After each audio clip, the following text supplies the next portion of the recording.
ফুটু আয়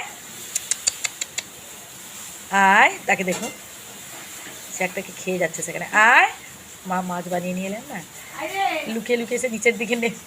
হ্যাঁ কি রে? সেটা কি গো হাতে? আরে বাগানে কলমি শাক হয়েছিল, তাকে তুলে এনেছি, তুলে এনে কেটে ধুয়ে নিয়ে চলে এলাম রান্নাঘরে যাব, রান্না করবো। এদিকে স্কুল আছে না, সেই জন্য তাড়াহুড়া করে নিয়ে চলে এসেছি। আমাকে খেতে খুব ভালো লাগে। চল চল তাড়াতাড়ি চল। আমি শাকগুলো সেদ্ধ করে নেব। আমি কিন্তু লবণ দেব না, প্রথমে ঢাকনাটা দিয়ে দিলাম, কিছুক্ষণের জন্য থাক, সেদ্ধ হয়ে যাবে একা একা। এরপর সেদ্ধ হয়ে গেছে, একদম গ্যাস কমিয়ে দিয়েছিলাম। এই যে দেখুন, জল একদম নেই, সুন্দর সেদ্ধ হয়ে গেছে, জল একটু দিন। এরপর আমি কড়া, আর একটা কড়া ধুয়ে এনে বসিয়ে দিয়েছি, গ্যাসটা ধরিয়ে দিয়ে তেল দিয়ে দিয়েছি এবং লঙ্কাও দিয়ে দিলাম, জিরা ফোড়ন দিয়ে দিলাম। এরপর পেঁয়াজ কুচি দিয়ে দিলাম, আপনারা পারলে নিরামিষও করতে পারেন। একটু রসুন কুচি দিয়ে দিলাম।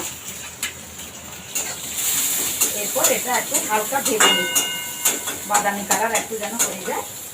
আর এটাতে এই যে শাক নিয়েছিলাম, শাকে লবণ দিয়েছি, লবণ টবণ দেওয়া খুব দেওয়া শেষ, যে সুন্দর গরম আছে দিয়ে দিলাম।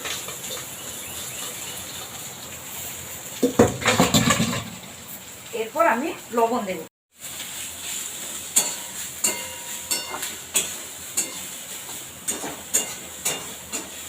বন্ধুরা আপনারা চলে আসুন, কারা কারা কলমি শাকের ভাজা খেতে চান চলে আসুন, আমি আপনাদেরকে নিমন্ত্রণ করে দিলাম। কিন্তু সেদ্ধ সময় লবণ দিয়েছিলাম না, সেদ্ধ হওয়ার পর আমি লবণ দিয়ে দিয়েছিলাম, আপনাদের দেখানো হয়নি সেটা।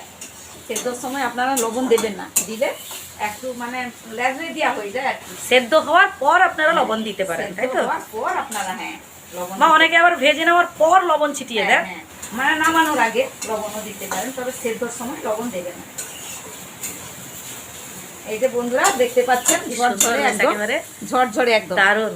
মানে ঘরের বাগানের মানে হাতে লাগানো নয়, কলমি শাক এমনি এমনি হয়, এটা প্রকৃতির দান, আমাদের এখানে হাতে লাগাতে হয় না। অনেকে আবার কলমি শাক চাষ করেন, বাগানে চাষ করেন, কিন্তু তারা বিক্রি করেন, বিক্রি করার জন্য বাজার থেকে আপনারা কিনেও খেতে পারেন। তবে রান্না করবেন এইভাবে, সেদ্ধ করার সময় জল দেবেন না, হয় নামানোর আগে লবণ দেবেন বা শাকটা দিয়ে দিয়ে লবণ দিয়ে দেবেন। আমিও তাই করেছি, আপনাদের এটা দেখানো হয়নি।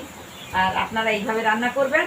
আমার কলমি শাকের ভাজা হয়েছে, গরম গরম ভাত দিয়ে, এই যে ভাত হয়ে গেছে, গরম গরম ভাত, আর এখানে মাছের টক হয়ে গেছে, দিয়ে খাওয়া হবে।